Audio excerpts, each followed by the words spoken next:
have an ancestor who distinguished himself in Canada. Will you give us that tale? My family have been Canadian Mounties for many generations, but my uncle Yukon was most famous of all. He was the one who fell in love with a beautiful Indian princess. Too bad for him. She was still in love with a brave.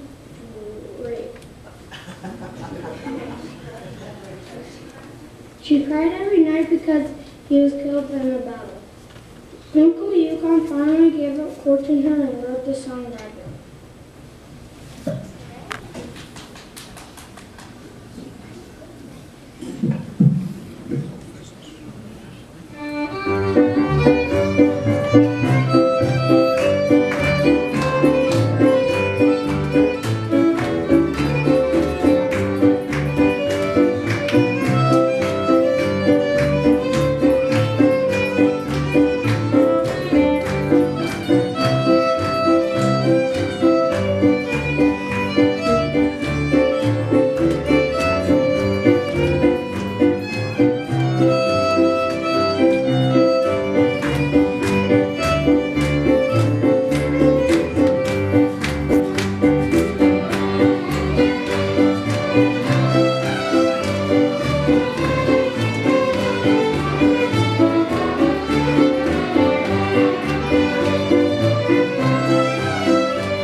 looking mighty fine in your pretty gown. Are you ready to have us hear your story?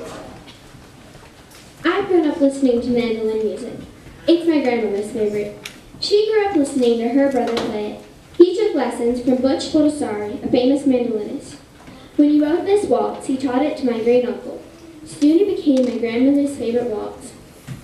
So this is a waltz for Grandma, Azalea Waltz, her favorite. Since I am playing it on my fiddle, I'll ask my brother Zach to help me out on the mandolin. Huh?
gentlemen, it appears that you are pretty anxious to find your family story in the big book of family tales.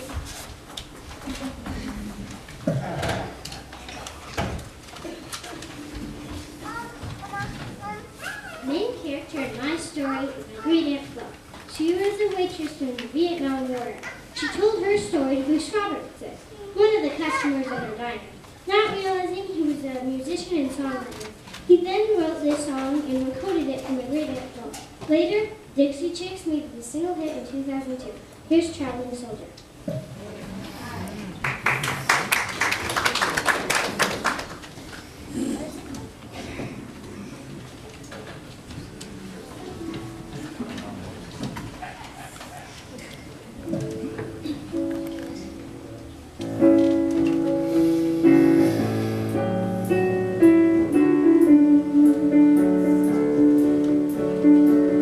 Two days past 19, he was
Master Ernie for the Big Book of Family Tales.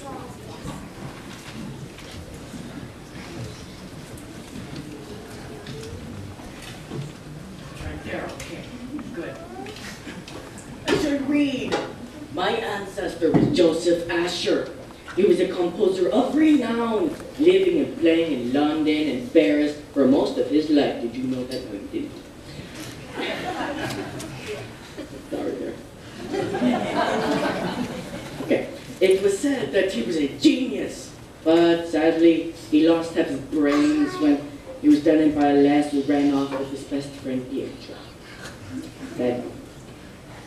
Anyways, she left a note for poor Joseph in his dressing room before he was due to perform.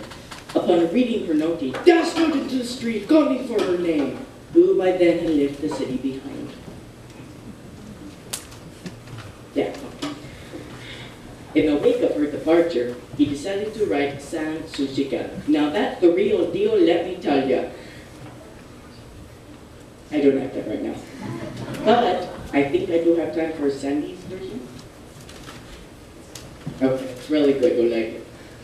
So, Joseph Asher took a trip to Japan. While he was there, he fell in love with this delicacy of raw fish wrapped in rice and seaweed. He fell for a taste of such this delicacy that when he ran out or was without sushi, he galloped out to the street to get some more. Then it's really good. So, let's send Sushi Gallop.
I call to the book our youngest fiddler, Mistress Naya. My story begins with my great-great-great-grandpa, Roberto Corresi. The story dates back to old times in the Caribbean coast of the island Puerto Rico. Roberto was concerned about the economy and poverty of his family and friends and the oppression of the Spanish kingdom. He became a pilot and helped support a navy. He had a small ship for big enough to be a crew of pirates. What I like about this story is how he encouraged his magical beverage. The beverage was made pineapple and coconuts, becoming the first pina colada ever made. Yes, that's what you heard. The famous pina colada was invented by a pirate, my ancestor, in the island of Puerto Rico. Here is my song, A Pirate's Life.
Their special surprise, we have piña coladas.